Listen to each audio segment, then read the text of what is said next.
तो कांग्रेस का सरदर्द तमाम सहयोगी विपक्षी दलों ने बढ़ाया हुआ है। उधर कांग्रेस को बीजेपी से भी भिड़ना है।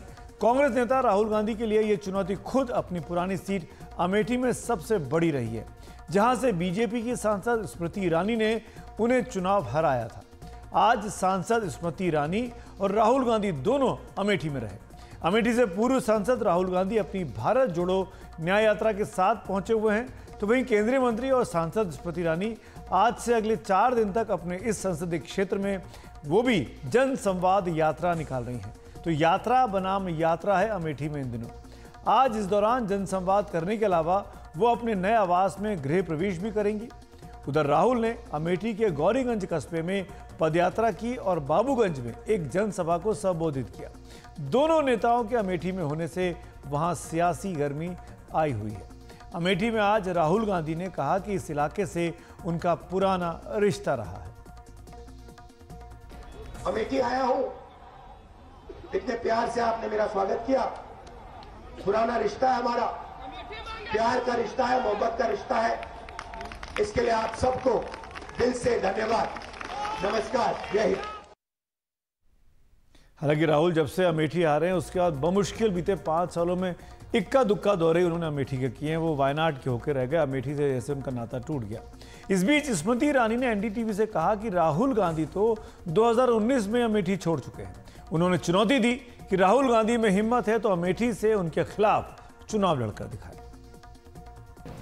आज अमेठी में स्मृति ईरानी जी और राहुल गांधी दोनों के दोनों यहाँ पर मौजूद हैं। बहुत ही दोनों पॉलिटिकल हैवीवेट्स यहाँ पर मौजूद है। लेकिन हम सबसे पहले स्मृति ईरानी जी से बात करेंगे। मैम, यहाँ पे आज राहुल गांधी की यात्रा निकली अमेठी में, जो आपका संसदीय क्षेत्र अब है, जो पहले कभी उनका था। आपको क्या कहना है उसको? मुझे लगता है अमेठी की सुनी सड़कें बयान कर रही हैं कि अमेठी को राहुल गांधी के बारे में क्या लगता है। 2019 में उन्होंने अमेठी को छोड़ दिया था, आज अमेठी ने उनको छोड़ दिया है। ये साफ संकेत आपको मिल गया है। तो इससे ये संकेत, मतलब इस बात से ये क्लियर है कि 2024 में भी राहुल गांधी यहाँ से नहीं जीत पाएंगे? मैं नहीं जानती, मैं इतना ही कहूँगी, अगर उनको इतना कॉन्फिडेंस है अपनी काबिलियत पर तो बिना वायनाड भागे वो मात्र और मात्र अमेठी से मात्र कांग्रेस की टिकट पर चुनाव लड़कर दिखा दें। जब हम लोग इस बारे में बात ही कर रहे हैं तो उत्तर प्रदेश में जब यात्रा है, साथ ही साथ अखिलेश यादव भी जुड़ने वाले थे, लेकिन अभी तक उस बात पे उन्होंने कहा कि जब तक सीट शेयरिंग फाइनल नहीं होती है तब तक नहीं जुड़ेंगे। और अब उन्होंने अपने उन पे टिप्पणी नहीं कर सकती क्योंकि उनकी अलायंस का विषय है। मैं इतना ही कहूँगी कि उनकी अपनी अलायंस को राहुल गांधी की काबिलियत पर भरोसा नहीं है, वरना वो राहुल गांधी को अलायंस का नेता घोषित कर सकते थे।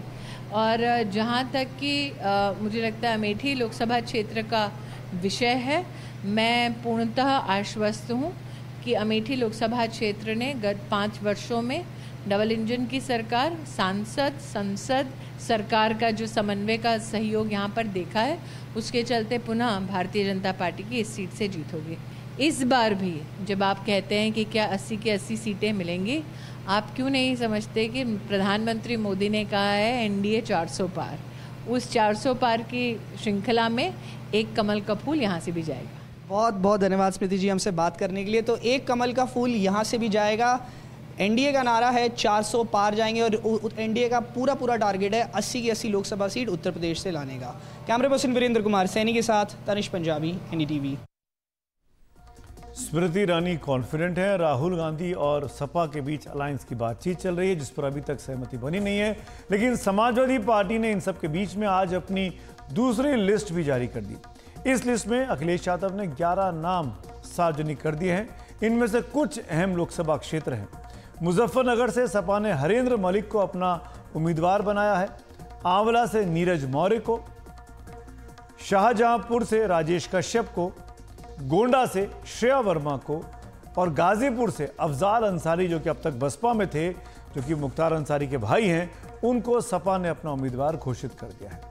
साफ है कि इंडिया गठबंधन में खासकर सपा और कांग्रेस के बीच यूपी की इन दोनों बड़ी पार्टियों में कुछ भी ठीक नहीं चल रहा है।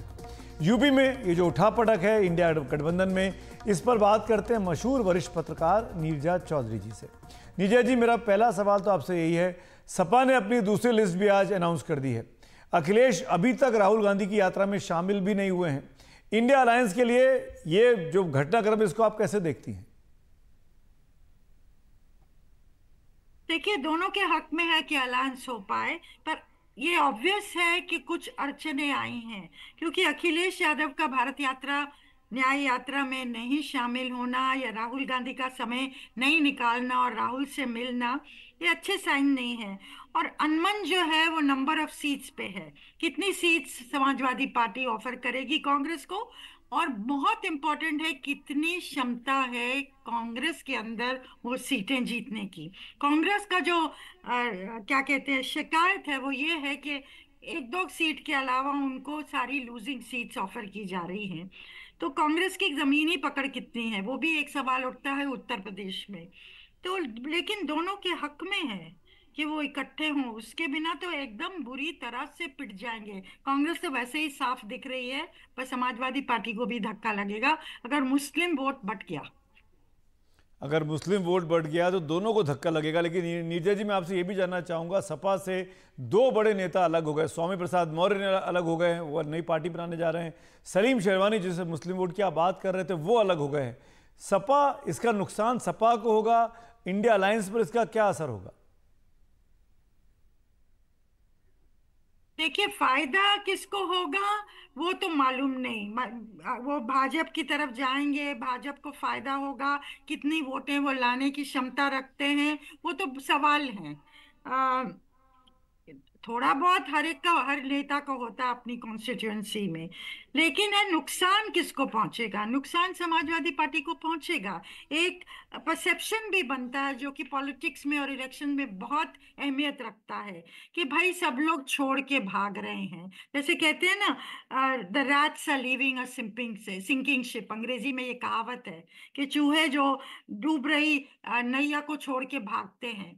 तो उस तरह की स्थिति होती दिख रही है कि ऑपोजिशन पार्टी हथियार डाल रही हैं, और उनके बड़े कद्दावर नेता, ऐसा नहीं कि छुटपुट लोग जा रहे हैं, उनके बड़े बड़े बड़े अनुभवी कद्दावर नेता जा रहे हैं छोड़ जी। के। तो ऑपोजिशन के लिए आप ये कह सकते हैं, जैसे राहुल गांधी ने कहा कि जाते हैं तो जाएं, और मोदी कहते हैं आते हैं तो आए, इनको लिया जाए।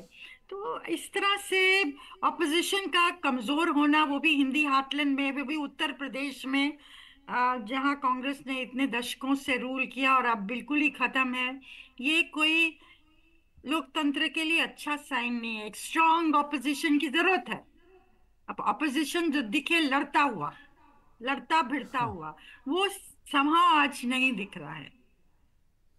देखिए कैसी बात हो गई नीरजा जी कि हम लोग कांग्रेस पार्टी के साथ स्ट्रांग अपोजिशन शब्द का इस्तेमाल करते हैं, रूलिंग साइड में आने की बात का तो ख्याल भी नहीं आता। खैर, मेरा सवाल आपसे ये कि जो इंडिया अलायंस बना था, नीतीश कुमार अलग हो गए, ममता बनर्जी ने सीटें नहीं दी अभी तक, फारूक अब्दुल्ला नाराज हैं, महबूबा मुफ्ती का बयान आ गया कि वो भी अलग से लड़ेंगी, अरविंद केजरीवाल पंजाब में अलग अलग लड़ रही कांग्रेस पार्टी के साथ। तो जो मेरा सवाल ये कि बीजेपी ने 370 का नारा दे दिया है, एनडीए को 400 पार का नारा प्राइम मिनिस्टर ने दे दिया है।